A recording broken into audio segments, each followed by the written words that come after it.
साथियों, आज मैं फिर आपके सामने एक एजुकेशनल स्टोरी यानी शिक्षाप्रद कहानी लेकर आया हूँ। उम्मीद करता हूँ कहानी आपको अच्छी लगेगी। कहानी इस प्रकार है कि एक हंस और एक हंसिनी एक बहुत ही सुंदर और रमणीक स्थान पर निवास करते थे। एक दिन दोनों घूमने के चक्कर में रास्ता भटक गए और एक वीरान सुनसान जगह पर पहुंच गए। वहां पहुंचने के बाद हंसिनी ने हंस से कही कि ये इलाका कितना वीरान और सुनसान है, कैसे यहां वास करते होंगे लोग। हंस ने उसे समझाया कि हम लोग रास्ता भटक गए हैं, आज की रात किसी तरह से काट लेते हैं, सुबह होते ही हम लोग फिर अपने निवास स्थान पर लौट जाएंगे।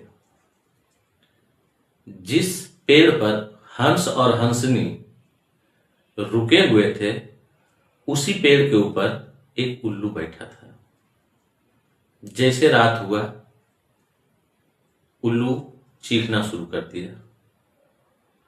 उल्लू के चीखने और चिल्लाने से ये लोग रात भर सो नहीं पाए।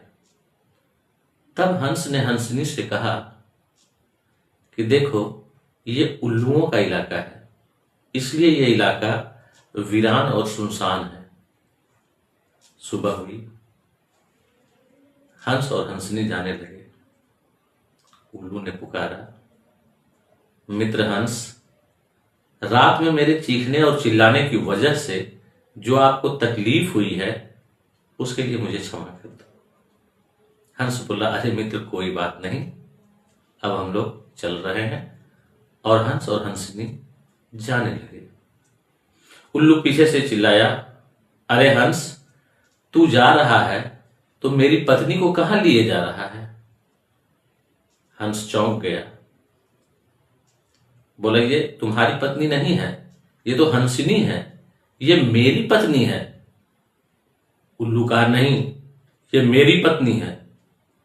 दोनों में विवाद बढ़ गया और जब विवाद बढ़ गया तो वहां के ढेर सारे पशु पक्षी एकत्र हो गए।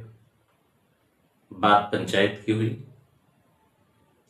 और अगल बगल के इलाके से भी कुछ पक्षी आ गए। पंच बैठ गए, दोनों तरफ का बयान सुना। फिर पंच कुछ आपस में मशवरा किया और कुछ पंच अलग हो गए। अलग होकर के पंचों ने विचार किया कि हंस तो अभी यहां से चला जाएगा, रहना तो हमको उल्लू के साथ ही है।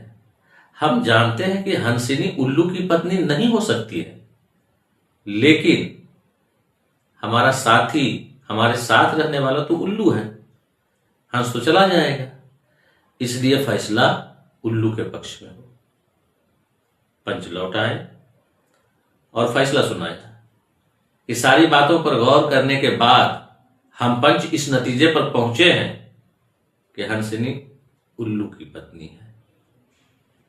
हंस रोने लगा, यह अन्याय है, यह न्याय नहीं है।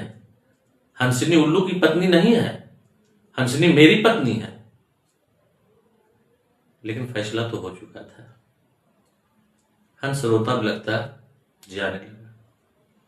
कुछ दूर यूं ही गया, उल्लू ने आवाज दिया, मित्र रुको। हंस बोला, अब क्या करोगे? मेरी पत्नी तो छीन लिए हो हमसे, अब क्या जान लोगे मेरी? उल्लू का, नहीं मित्र, हंसिनी तुम्हारी पत्नी है और तुम्हारे साथ ही जाएगी। रात में तुम दोनों जो आपस में बात कर रहे थे कि ये इलाका उल्लुओं के वजह से वीरान और सुनसान है, तो ये इलाका उल्लुओं के वजह से वीरान और सुनसान नहीं है, बल्कि कोई भी इलाका वीरान और सुनसान तब होता है जब वहां के दानिश्वर लोग, वहां के प्रतिष्ठित लोग सच बोलने से कतराते हैं, न्याय की जगह पर अन्याय करते हैं, जैसा कि अभी तुम्हारे साथ हुआ है। फिर वो हंस की पत्नी को यानी हंसनी को हंस के हवाले किया, हंस और हंसनी वहां से चले गए। दोस्तों, आज हमारे समाज में भी यही हो रहा है। दो लोग आपस में झगड़ते हैं, नौबत पंचायत की आती है, और जब पंचायत बैठती है तो जो उसमें जिम्मेदार लोग होते हैं, जो उसमें प्रतिष्ठित लोग होते हैं, वो अक्सर कमजोर को दबाते हैं।